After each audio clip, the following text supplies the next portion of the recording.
So I'm out here at Joo Chiat Road, well actually more like Kun Seng Road, and I want to sketch this building. And it's been months since I last do urban sketching. We'll have to see how it goes.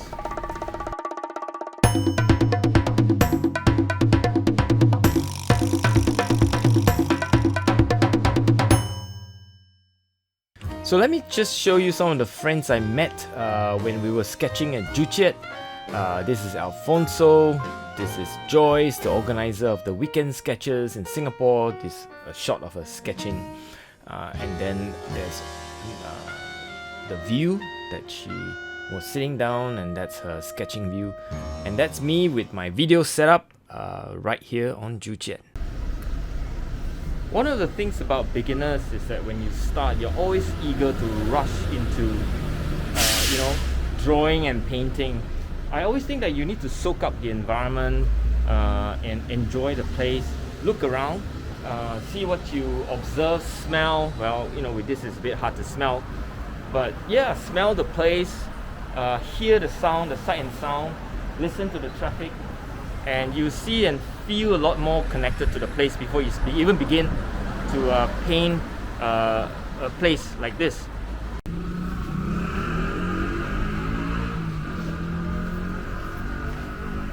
So let's start with a simple drawing. I'm using a very big fountain pen. This is the Duke bended nib. Super thirsty, quite heavy and difficult to use. I hardly use it these days, but I use it as a dip pen. You can see that my the Atramantis Archival Black, it's on the right side of the picture. It's in the bottle, and I'm just drawing very loosely and having a very loose feel, but I'm always thinking about the perspective, the lines, the vanishing point, the single dot where all the parallel lines go towards. If you're not sure of perspective, I'll put a link up here to a video that I made some months ago about perspective. Although you are seeing the photograph on the right hand side, but in reality I was painting direct observation, which means that the lighting condition, the shadows could be shifting somewhat. Do remember when you're doing urban sketching that the shadows moves, and if you sketch for an hour or two, it moves quite a fair bit, and sometimes the cloud moves over and it can be overcast, and the edges of the shadow can be changing as well. I wasn't necessarily going for accuracy, but broad shape, broad ratio, roughly, the roof, roughly the ratio of that against the window, against the bottom part of the umbrella, the car, the gate, and so on and so forth. They're all rough ratios, but at all times I try to ensure that it reflects and observe the rules of the perspective where I'm standing and I'm looking at the side of the building. In an urban sketching, unless you have the opportunity to measure everything to perfection, there's bound to be mistakes. If you accept that there will be mistakes, you will not fret and fuss so much about it, clearly. So just accept that as part of your drawing. Of course, you want to get as much right as possible, but then there's always the constraint of time. I had roughly around an hour, all in real time. This sketch was probably done roughly around 40 minutes or thereabout, maybe a little bit more. But I wasn't going to spend too much time because I was in a time constrained situation. I had to pick up my wife, with a firm time, so I had no choice but to finish up the sketch and run off. So with that constraint in mind, I was not going to go for detailed accuracy and measuring everything down to millimeter. So it's going to be a gut feel drawing. It's going to be rough and tumble sort of sketch. Well, essentially I'm doing a feel. If you think about the impressionist, well, of course they are much better and much more accurate than I am, but I am still trying to capture a feel for this place called Joo Chiat in Singapore. That's essentially what I was trying to capture, and I was quite comfortable under the shades. and you know, when I'm looking at the beautiful building around Joo Chiat, it intrigued me, it inspired me, and all I want to do is just basically capture a feel for this place. And like I said earlier, it's just beautiful to be alive, and beautiful to be out sketching again after months of being unable and unsafe to do so, right? I mean, the COVID situation is still not as good as we would like, but I guess we need to try to get to normalcy as much as possible. So I'm drawing the umbrella. Already I've decided that I'm going to pretty much leave it as light as possible. That I'm going to be playing with values, dark, light, and probably another thing I'll be playing with is mixing lots of color in one patch. So from a recipe perspective, it's a very simple sketch. There's not much interesting colors I can put on this, but I'm going to, you know, splash some and throw in some colors into the same patch to make it interesting. You see what I mean later when I start coloring. The other interesting thing is, while I was sketching, I had plenty of people walking past and I had conversation. I did stop the video at some point and had chats with passerbys, with people who were interested in what I was doing. You know, when I was starting urban sketching, it was always very hard because there's a lot of self-conscious behavior that people are, you know, having high expectation that I'm an artist, the work I do would be perfect, and so on and so forth. But anyway, it's for fun. I always tell people I'm a hobbyist, and you know, anyway, I have a day job, and I'm just out here enjoying with hobby, and it's just like them taking a photograph with their phone, and it's just like them going around window shopping or having fun eating stuff in Singapore, right? And that's happened to be my hobby, to draw and paint, and I'm not an expert or whatever, blah blah blah. But then again, if someone asked me, are you an artist, I wouldn't be ashamed to say, you know, yes, I'm an artist, but I'm a hobbyist and I have a YouTube channel, please subscribe. Never stop selling. So yeah, I mean, it's kind of fun, you know, but I used to get very stressed out, but these days when I'm up there, I'm just going to be thinking about how I'm going to enjoy myself, have a good day, enjoy the sight and sound of the place, and enjoy my lines and my watercolor on the street. Another tip about sketching outdoor is this: if you can't sketch or paint or draw in your studio with the equipments that you have, your watercolor palettes, your pen, your brushes, your water, and so on and so forth, there's no chance you can do it out there. The environment is harsh out there when you're urban sketching. Either the heat or the stares of strangers, they'll get you, right? So you know, just make sure that you are not doing something new for the first time out there. If you're going to use the palette, make sure it is a palette that's familiar with you. If you're going to use a pen, make sure the pen is familiar with you. If you're going to use a certain sketchbook, make sure the sketchbook is familiar to you. And if you have not done so, break the sketchbook in. That means you have at least one sketch in it before you go out there and, you know, start sketching urban sketching style. You'll be dealing with strangers and harsh conditions, whether the elements of heat and sun or, you know, cold, as the case may be for some of you in the winter. And yeah, you just gotta be familiar with your tools before you go out there and try to fight this battle with the elements and the streets, right? So just a little tips and advice that just, you know, be familiar with your tool sets and with the sketchbook that you have. So I think I'm almost done, more or less, with like the drawing. I really enjoyed this drawing. It probably took me about 10-15 minutes maybe for this sketch to come out. I had some inkling of how I was going to do it, where I was going to put the umbrella and so on, but still made some mistakes, lots of mistakes actually. And you know, with time constraint, I was just going to well, I'll try not to rush it, but in some ways it was a bit of a rush job. In any case, it's a urban sketch that I haven't done a urban sketch for a while, but it was just good to be out there. It was just good to be able to put something out on a piece of paper and kind of enjoy the fact that I was alive and out there in on the street. So there we go, almost there. Lots of lines, lots of I'm trying to darken some of the lines that kind of made mistakes, but anyway, it turned out to be okay, not great, but and as you can see, I was essentially trying very hard to observe where are the major shapes, right? I was not going to put all the details in. Some urban sketches like all the details, there's nothing wrong with it, but it's just not my style and it's just not me. I like to put down where the shadows are and also, you know, indicate where are some of the darker shapes and areas and so on and so forth, while I still have the light. Sometimes shadow goes away and you might miss the opportunity of indicating where the shadows should be.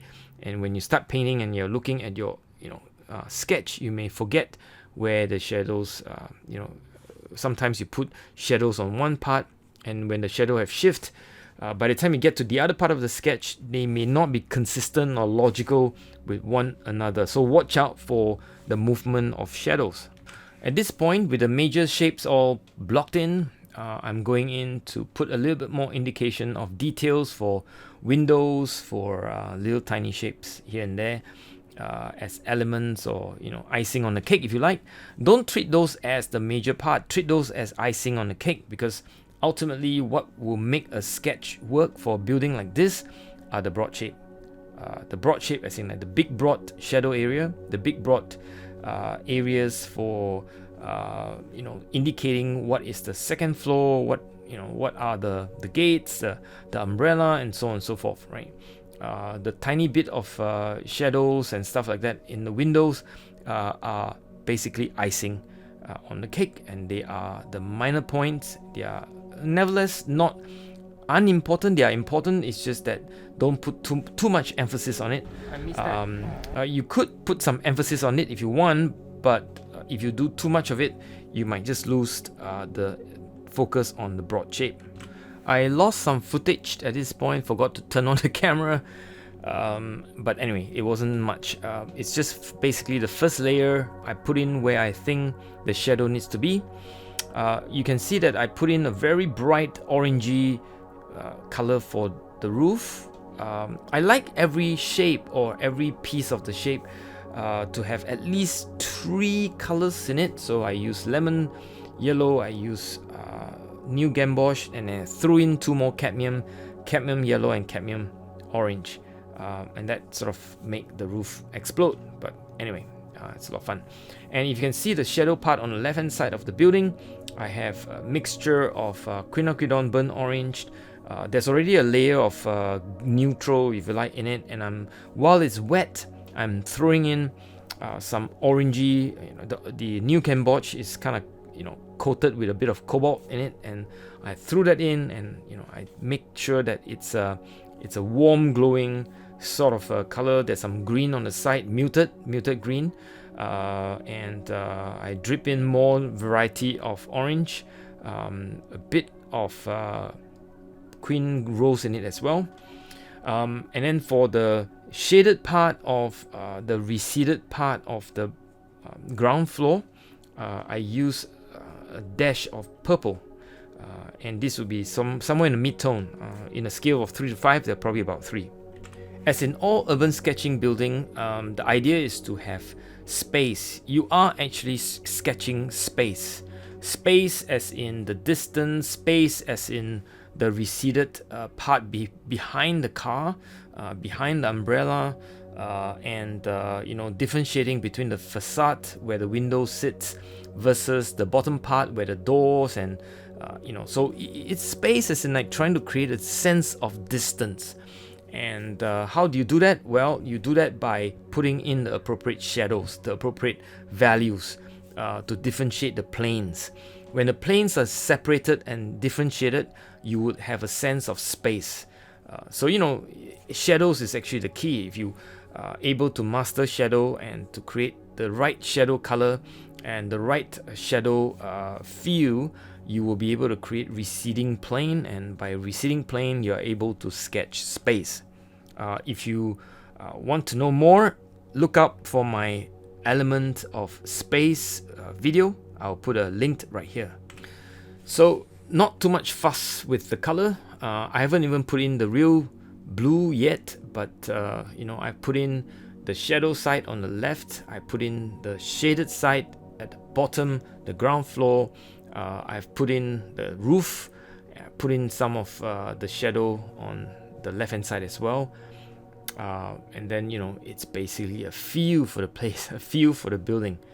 Hopefully I captured it, but like I said, I didn't have a lot of time to think. It's a simple recipe, not too fast. If I can capture the light, even better. So yeah, so that's kind of what's going on in my head, if you like. So at this point, I think I'll start putting in the blue, which is the main jewel of you know, I always think that cobalt is one of the most beautiful color on my palette, but use it sparingly, because anything that's beautiful should be treated as such. And you don't see me putting it like, you know, slapping it everywhere. So it's touch and also dilute, touch and dilute, and you know, in some ways it will contrast very nicely with the orangey roof. And I'm also kind of painting with it, if you like. I try not to paint with my brush, but sometimes I do. Bad habit, I guess, form over the years. So you know, it's a case of do what I say and not do what I do. But I'm sure many of you will pick up this bad habit as well. But anyway, can't be helped. So yeah, so you know, as you can see, the sun is also shifting, and it's bright, and it's, you know, and so on at different time. The clouds moving across, and that's overcast time, and there are times when the shadow is really harsh. But at all times, you just got to be clear of the image you're trying to create, and therefore get that stuck in your mind. And the shadows as well. As shadow moves, don't move with it. If you're going to be sketching for 2 hours, I'm sure the shadow will be very different, but at the time when you're starting versus the time where you're ending. So, you know, just stick to one vision of how you create it. If you using the same vision in your head, you should stay consistent. And by that, I mean have a logical way of interpreting the shadow. So yeah, not going to be belaboring the point. As you can see, I'm just going to deep dot, and but at all time, I'm thinking of values. The values of the doors, the windows, the umbrellas, the cars, the shadows, and so on and so forth. Values will drive the feel for the sketch. You can get colors wrong. That's probably okay. It is not okay if you're going to get values wrong. So try to get your values right, and then it is okay to play around and be creative with some of the colors you're going to use. But colors have values. So you got to be very careful that you don't, you know, use a color that you are so excited, but the values is wrong, and then you have a problem because the sketch will not really work. So yeah, and you know, with that, I think at this point I probably have spent about 40 minutes or so, and the sketch is kind of done. I'm running out of time. I have to run, and there's a bit of urgency to wrap it up. So. Yeah, you know, sometimes I evaluate the sketch while I'm putting the name and date, and it's a time to step back, look at it, wait for it to dry a little bit, and see and observe, see whether there's a need to edit anything. Right, you know, sometimes people think that watercolor doesn't need to be edited, but I disagree. Watercolor can be edited somewhat. So it is good to be out here finally sketching, well, I guess after a long break. But anyway, it feels good just to be out here, being alive, smell the traffic, and look at this wonderful scene, right? If I turn around, you can see that, yeah, I mean, I can't ask for a better place to sketch. And yeah, it's good to be out.